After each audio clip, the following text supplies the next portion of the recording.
रामायण कथा हनुमान सुग्रीव संवाद। पवन कुमार हनुमान शास्त्र विद्या नीतिज्ञ और सूझबूझ वाले मनीषी थे। कब क्या करना चाहिए और क्या नहीं जैसे बातों का उन्हें अर्थात ज्ञान था। बातचीत करने की कला में भी वे निपुण थे। उन्होंने देखा आकाश निर्मल हो गया है, अब न तो बादल ही दिखाई पड़ते हैं और न ही बिजली चमकती है।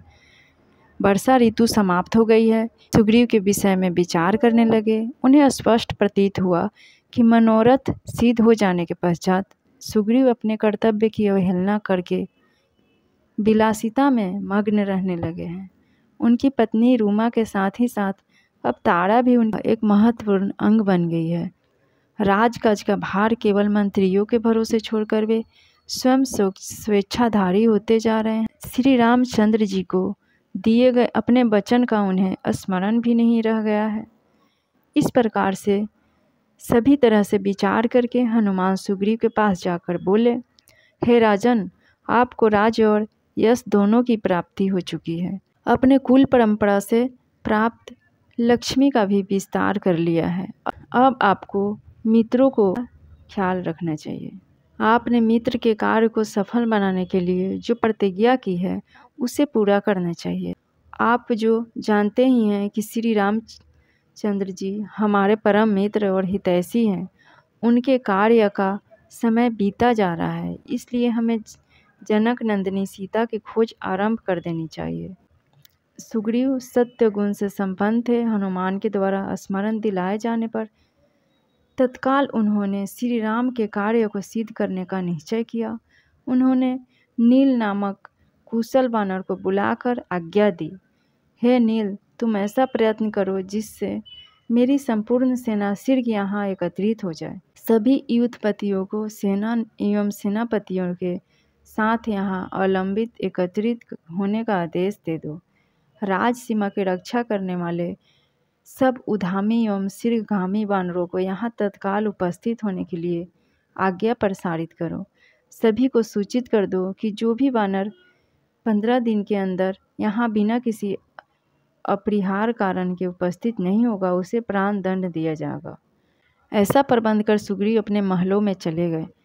शरद ऋतु का आरंभ हो गया, किंतु राम को सुग्रीव द्वारा सीता के लिए खोज करने की विषय में कोई सूचना नहीं मिली। वे सोचने लगे कि सुग्रीव अपने उद्देश्य सिद्ध हो जाने पर मुझे बिल्कुल भूल गया है। ऐसा प्रतीत होता है कि अब सीता को पाने की कोई आशा शेष नहीं रह गई है।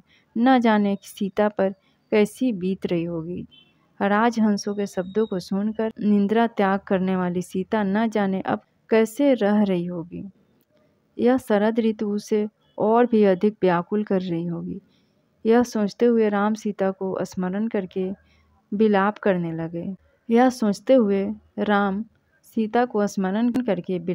लगे। उस समय लक्ष्मण फल एकत्रित करने के लिए गए हुए थे।